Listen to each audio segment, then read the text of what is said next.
Let's talk about some hard politics now in the run-up to the elections. Of course, the BJP has set itself mission 370 and 400 for the NDA. But here is something that could be a spanner in the works, putting an end to all the speculation of possible tie-up between the BJP and the Akali Dal. Today, the BJP state president has said that they've decided to go solo for the 13 Lok Sabha seats in Punjab. BJP state chief there, Sunil Chakar, has said that the party has taken the decision basis feedback from the ground. Meanwhile, it's not just Punjab. In Odisha too, there will be no alliance between the BJP and the BJD. In fact, the BJP listed out its candidates for about a dozen odd seats in Odisha over the weekend. Some of these seats were the bone of contention between the BJP and the BJD, so there's no alliance there in Odisha as well. That's another 21 seats. And of course, in Tamil Nadu, one of the bigger states, one of their bigger partners, the AIDMK, has completely now shut the door on any kind of alliance with the NDA. So the AIDMK will be fighting separately, the BJP as part of the NDA with other smaller parties. And these states are critical, mind you. That's 39 seats in Tamil Nadu, 21 seats in Odisha, 13 seats in Punjab. That adds up to 70 plus seats. That's not a small number. And especially when you consider that the BJP has put out Mission 370 and Mission 400 for the NDA, if in these 70 odd seats they don't have significant allies to speak of, then the question remains, how is the BJP going to get to that figure of 370 or the NDA to that figure of 400? But first, let's bring you up to speed with these three states.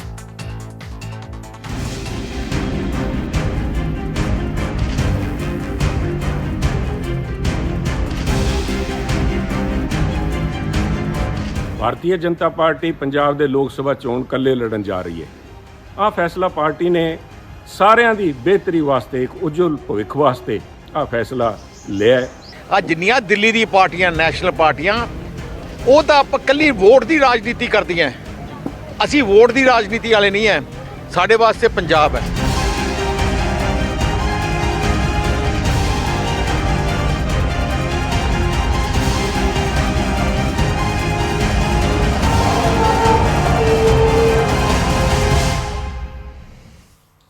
All right, so let me explain this to you as to why these three states are critical. Let's start with the biggest state, which of course is Tamil Nadu in terms of the number of seats.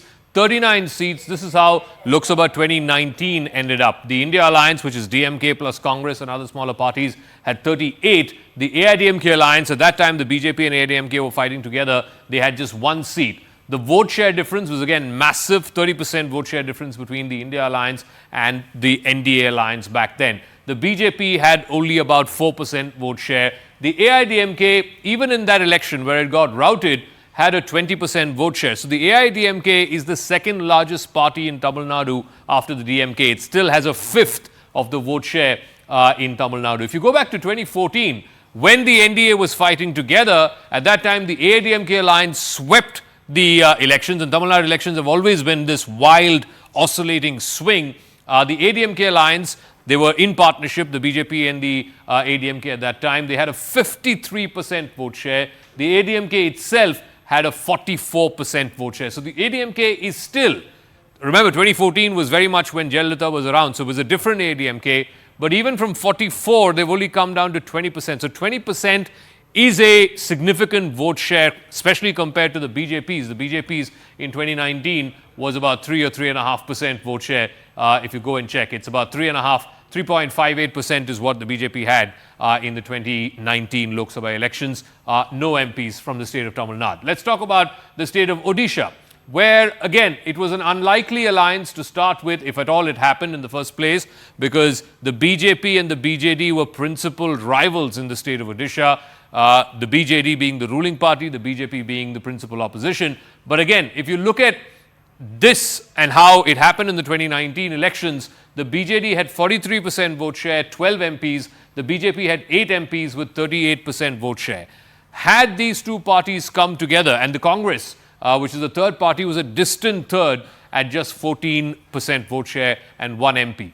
If these two parties came together, they would have had an 80% vote share, which is an unimaginable level of vote share to have in any state, in any election in the history of Indian elections, which means they would have completely swept the state. Right now, from the looks of it, it'll further split between the BJD and the BJP. In fact, if you look at the elections last time around, with the exception of Bhubaneswar, which was one of the seats that the BJP won, all the other seats that they won were either in the western part of Odisha or in the northern part of Odisha. In the central part, in the southern part, the BJP had no presence whatsoever, no MPs whatsoever. Will this change in 2024? We'll have to wait and see, but it's unlikely that the BJP, the pattern will be substantially different from what we saw in 2019. And then finally, the state of Punjab, where it's now going to be a four-cornered contest, because you have the Aam Aadmi Party, which is the ruling party. The Congress had the maximum number of MPs from Punjab last time around. They had 8 at 40% vote share.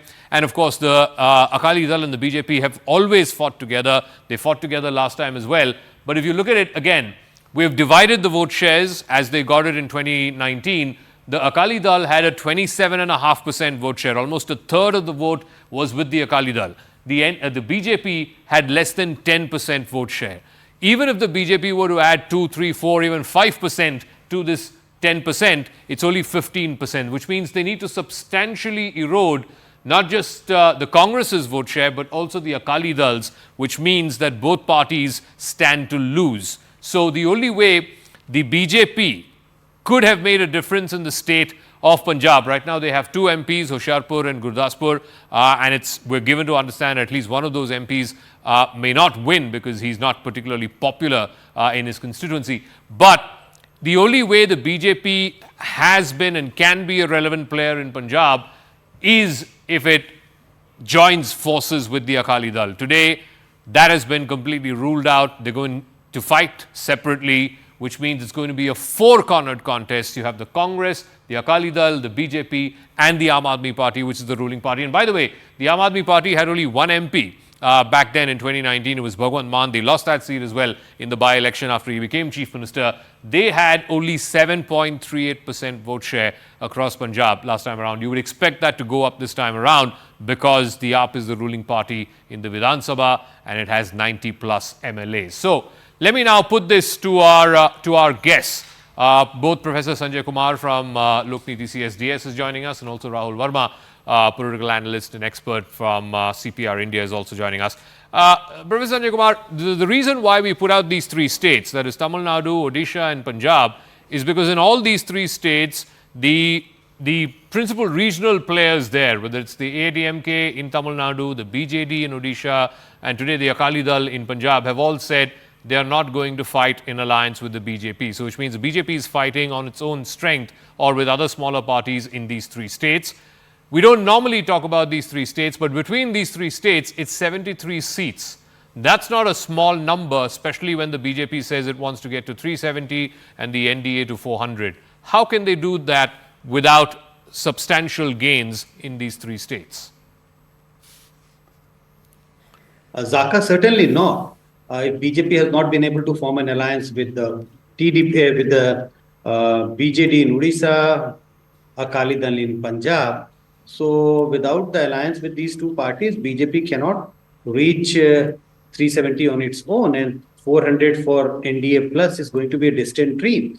BJP needed allies so that in an alliance, in a seat sharing arrangement, they get some seats to contest and they are able to pull some seats from the quota of their seat. And if NDA needed to reach 400 seats, they needed more allies for the NDA.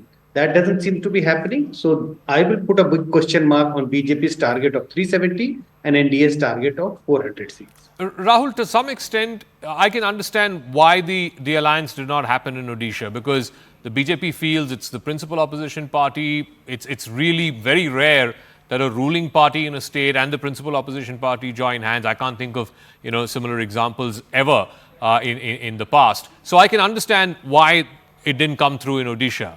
But in the case of Punjab, where it's now a 4-cornered contest, and in the case of Tamil Nadu, where again it's at least a tripolar or triangular fight, why is the BJP hoping that it can ride against all of these incumbent players in a multi-cornered fight and gain seats in these states? Because these are reasonably big states. Tamil Nadu is a big state. It's the 4th biggest state in the country in terms of the number of seats. Odisha is a reasonably sized state. So is Punjab. So what is the thinking here for the BJP? So, Zaka, it's difficult for any analyst to figure out why parties align or not align because at the end of the day, these decisions are taken at the top level. And sometimes those decisions could be just two people don't like each other, right? And so we don't know. But if you just ask us to think in terms of why it might have happened in some places and not happened in other places. So, for example, I think in Tamil Nadu, BJP and AIDMK have contested in past, but in last 2 years there have been a lot of bad blood. BJP, at least the state unit, thinks that it has making some inroads, and in few years' time they will able to convert that inroad into seats. Their thinking might be that if we align at this point of time, then whatever momentum we are gaining might get lost. AIDMK is a party which is on decline. So yes, we won't get anything. We won't gain anything by not aligning this time. But in the long term game, it's important for us to stay away from AIDMK and let it to continue weaken. And same thing, I think, is the calculation in Punjab as well. In a four-cornered fight, I think the long game for BJP is that the Sikh vote continue to get divided between Akalis, between Aam Aadmi Party, and Congress. to an extent the Congress Party. And BJP, if it manages to get a substantial chunk of Hindus, then it would be in a fight. The second thing, the BJP strategy in Punjab seems to be to actually get big faces. You saw Ramneet Singh Bittu joining today. Yeah. Amrinder Singh's wife is going to contest. So I think what BJP is basically relying on, if there are 4 to 5 big faces that can join the party and can contest on its ticket, then at least on those seats it would be in fight. And so for a long-term game, I think there is a sacrifice being made today. Okay, just give me one moment because, again, the picture gets a little complicated when it comes to two other states. I want to show that again on the magic wall. So let's go back there. If you look at the state of Andhra Pradesh and look at the state of Karnataka. So let's take Andhra Pradesh first, which is one of the states where the BJP has managed to stitch up a significant alliance. They are now in partnership with all three parties. That's the BJP, TDP and the Janasena party have all three aligned.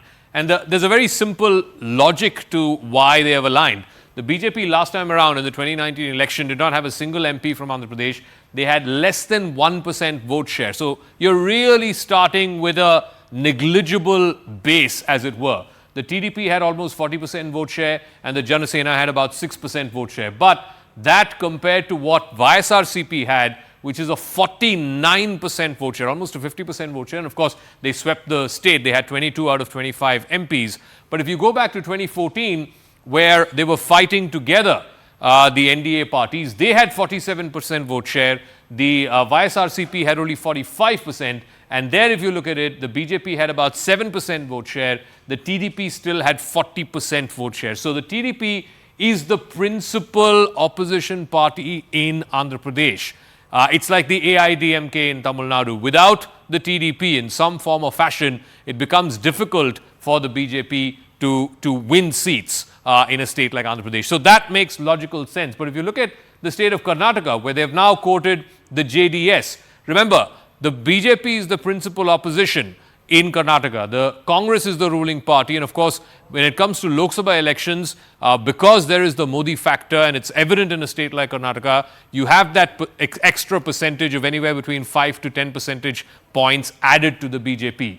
They have allied with a party like the JDS. And I want to break down as far as the JDS's vote share is concerned in Karnataka. Last time around, I think they had 1 MP and less than 10% vote share. The BJP had 51% vote share, 25 MPs. So what explains why they would want to ally with a party like JDS, which is a small party with a very, very meager vote share in a state where the BJP is dominant? Let me ask that to Professor Kumar. The two contrasting examples again between Andhra Pradesh and Karnataka. In both places they have alliances, but perhaps for different reasons. Zaka, in my opinion, it's very simple. If you look at the example of Karnataka, they want to maximize the gain. They may be sure, because going by the 2019 Lok Sabha elections and the vote share of BJP, yes, it is going by that indicator, it is an indicator that BJP is holding on strong in Karnataka. But I think there may be some anxieties about Congress being able to defeat BJP in the state assembly election. While it is clear that people vote differently in state assembly elections and Lok Sabha election, and that is more true for Karnataka compared to any other state. But BJP did not want to lose any chances. They entered into an alliance with JDS and at very little cost. It's not that they have to give JDS 5 or 7 seats. They have given only a few seats to JDS. So that may be the reason why BJP decided to align with the JDS, and they would maximize on the Vokaliga vote. Now, if you look at Andhra, so Andhra was a difficult game because in Andhra, if BJP had not formed an alliance with TDP and Janasena, they would have ended up with a 0 seat because look at the vote share of BJP. So they have now been able to form an alliance, even if they get 2 seats to contest in the seat sharing arrangement. That would give BJP a chance to at least open the account for BJP in Andhra Pradesh in 2024 Lok Sabha election. So I think very calculated move by BJP both in Karnataka and in Andhra Pradesh. Okay. Rahul, I'll give you the final word. So if you look at the different states where the BJP has tried to stitch up alliances, clearly in Bihar, they've stitched up their alliance. That's a big state, 40 seats. In Maharashtra, we still are not sure which way the cookie is going to crumble because, you know, last time around, BJP and Shiv Sena fought. Now the Shiv Sena is split into 2, the NCP is split into 2, and frankly, no one quite knows how Maharashtra is going to play out. The BJP is even courting someone as a smaller player as Raj Thackeray and promised him, I think, 1 or 2 seats.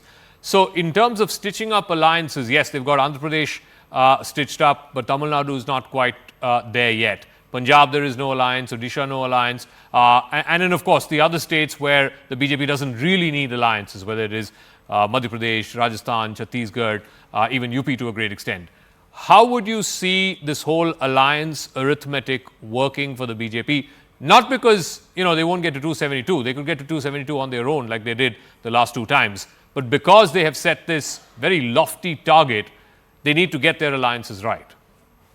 Okay. Zaka, a couple of things. First, while BJP got 272 or 303 seats on own, you have to also account that in some places BJP was able to convert those seats because of the presence of allies, right? And so having very small partners, say in UP, you are just giving them 2 seats, but they might be helping you to win 5, 6 seats, and same happens in all other states.